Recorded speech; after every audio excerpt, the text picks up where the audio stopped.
Uma outra forma de visualizar a relação entre positivos verdadeiros e falsos positivos é usando curvas normais de probabilidade. Vejamos como isso pode ser feito. De novo, vamos supor que a análise de um tumor pode ser positiva ou negativa, dependendo do seu tamanho, densidade e várias outras variáveis. Depois de aplicar uma regressão logística aos dados de treinamento, vamos analisar os resultados usando nossos dados de validação compostos de 500 amostras. As curvas azul e vermelha representam a quantidade de tumores negativos e positivos, respectivamente, e o eixo X representa a probabilidade com que esses tumores foram classificados como positivos.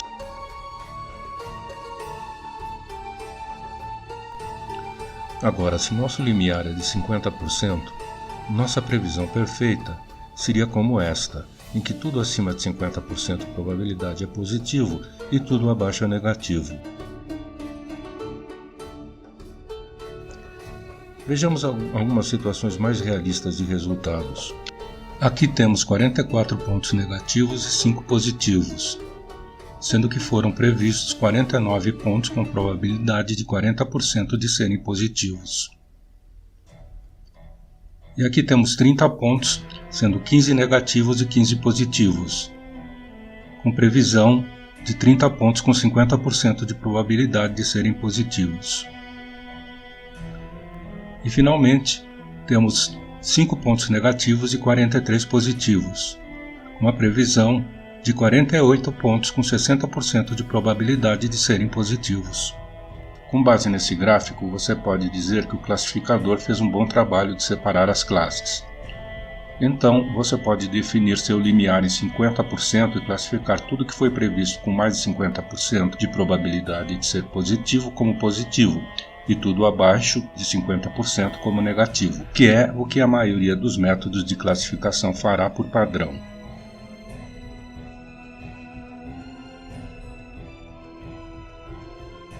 Agora vamos supor que seu algoritmo não foi tão bem.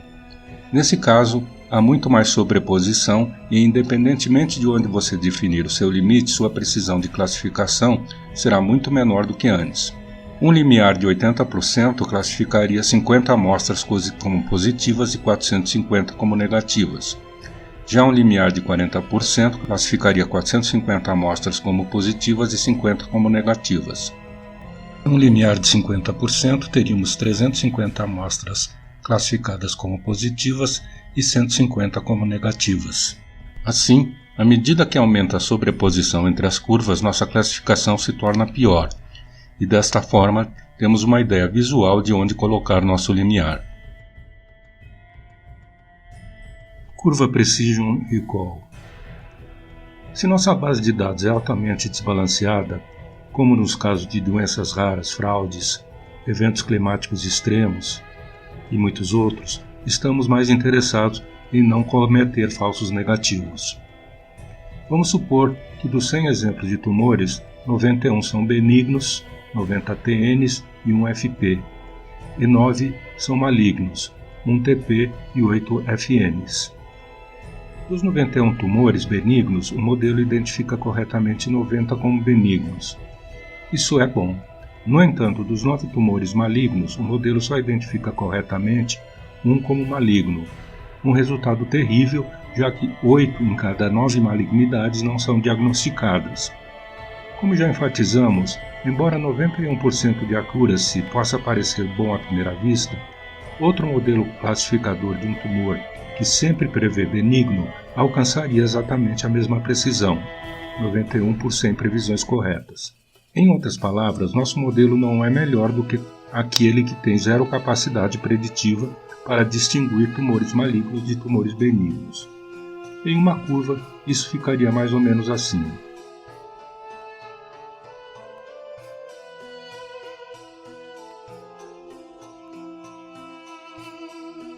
Além de diagnósticos médicos, essa situação é comum em análises de fraudes, spams e, em geral, em detecção de anomalias. Para avaliar essas situações, uma das ferramentas que usamos são Precision e Recall, que são conceitos sutis e devem ser bem entendidos. Precision tenta responder a seguinte pergunta: que proporção de identificações positivas estava realmente correta. Ou seja, de todos os tumores classificados como positivos, quantos de fato eram positivos? Precision é definida da seguinte forma. Note que Precision não é influenciada por negativos verdadeiros, ou seja, os TN não são considerados na métrica. Nosso modelo tem uma Precision de 0,5, ou seja, quando prevê que um tumor é maligno, ele está correto apenas 50% das vezes. Recall responde a seguinte pergunta: qual a proporção de positivos reais foi identificada corretamente? Ou seja, de todos os tumores originalmente positivos, quantos foram identificados corretamente? Matematicamente, o recall é definido da seguinte forma. Nosso modelo tem um recall de 0,11, ou seja, identifica corretamente apenas 11% de todos os tumores positivos. Então, apesar de apresentar 91% de accuracy, nosso modelo é bem ruim. Note que os cálculos de precisão e recall não fazem uso dos verdadeiros negativos. Só se preocupam com a previsão correta da classe minoritária, que é a classe positiva. Para avaliar completamente a eficácia de um modelo, você deve examinar tanto a precisão quanto o recall. Infelizmente, Precision e recall estão muitas vezes em tensão, ou seja, melhorar Precision normalmente reduz o recall e vice-versa. Embora geralmente eficazes, a curva ROC A ou C podem ser otimistas no caso de um grande desequilíbrio de classes, especialmente quando o número de exemplos na classe minoritária é pequeno. Uma alternativa à curva ROC é a curva Recall Precision, que pode ser usada de forma semelhante, embora se concentre no desempenho do classificador na classe minoritária. Uma curva de Recall Precision é feita para diferentes limiares, assim como a curva ROC. Um classificador inútil é aquele que não pode discriminar entre as classes e prevê uma classe aleatória ou uma classe constante em todos os casos. O linear muda com base na distribuição das classes. É uma linha horizontal com o valor da razão de casos positivos no conjunto de dados. Para um conjunto de dados equilibrados, esse limiar é 0,5. Nesse gráfico você pode ver que a precisão realmente começa a cair acentuadamente em torno de 60% de recall.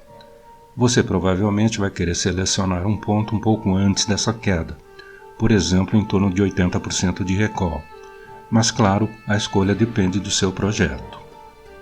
Para a conclusão dessa sessão, quero ressaltar que todas as métricas que vimos são para sistemas supervisionados.